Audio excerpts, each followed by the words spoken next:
오늘 아침을 여는 말씀은 시편 150편입니다. 할렐루야, 그의 성소에서 하나님을 찬양하며 그의 권능의 궁창에서 그를 찬양할지어다. 그의 능하신 행동을 찬양하며 그의 지극히 위대하심을 따라 찬양할지어다. 나팔 소리로 찬양하며 비파와 수금으로 찬양할지어다. 소고치며 춤추어 찬양하며 현악과 퉁소로 찬양할지어다. 큰 소리 나는 재금으로 찬양하며 높은 소리 나는 재금으로 찬양할지어다. 호흡이 있는 자마다 여호와를 찬양할지어다. 할렐루야. 시편 150편 말씀은 하나님을 찬양할 때 모든 것을 동원하여 찬양할 것을 촉구하는 시편의 마지막 말씀입니다. 시편 150편은 우리를 하나님의 영광을 노래하는 찬양대로 초청합니다. 성소와 권능의 궁창, 곧 하나님의 영광이 드러나는 모든 곳에서 함께 찬양하자고 말하고 있는 것입니다. 나팔과 비파와 수금으로 함께 찬양하고 소고를 치고 춤을 추며 현악과 퉁소로도 찬양하고 큰 소리가 나고 높은 소리도 나는 재금으로 찬양하자고 외칩니다.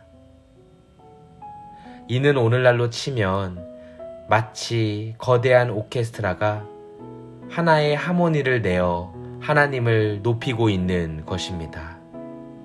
그리고 시편 150편에서 말하고 있는 모습들은 우리가 이 땅에서의 삶을 마감하고 천국에 입성하여 마주하게 될 모습이기도 할 것입니다. 천군 천사와 영화롭게 된 성도들의 찬양 소리가 천국에서 울려 퍼지며 우리를 환대할 것입니다.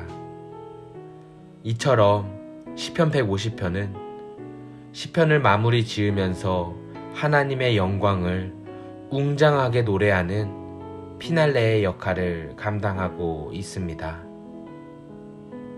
이러한 시편 150편의 마지막 절인 6절 말씀을 보시면 호흡이 있는 자마다 여호와를 찬양하자고 말합니다.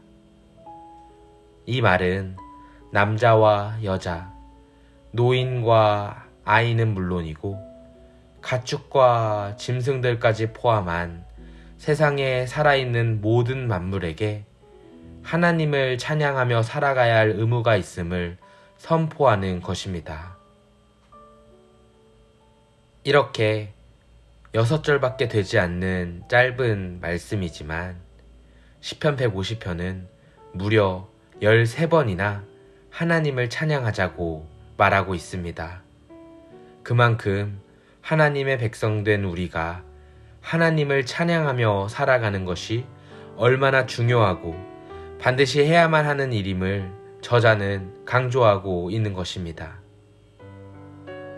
성도 여러분, 하나님께서 우리를 창조하신 이유 중 하나는 하나님을 찬송케 하기 위함임을 성경은 증언합니다. 우리가 호흡하는 그 순간까지 할 수 있는 한 최선을 다해 하나님을 찬양하고 그분의 이름을 높이며 살아갈 수 있기를 바랍니다. 찬양은 성도의 호흡과도 같은 것입니다.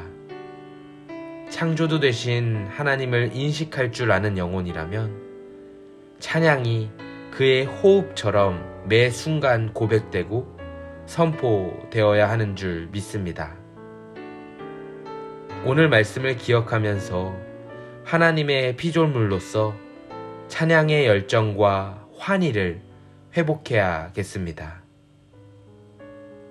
진정으로 하나님을 찬양하며 살아갈 때 우리의 영혼은 인생의 의미와 기쁨 그리고 삶의 감사를 회복하며 살아가게 될 줄 믿습니다.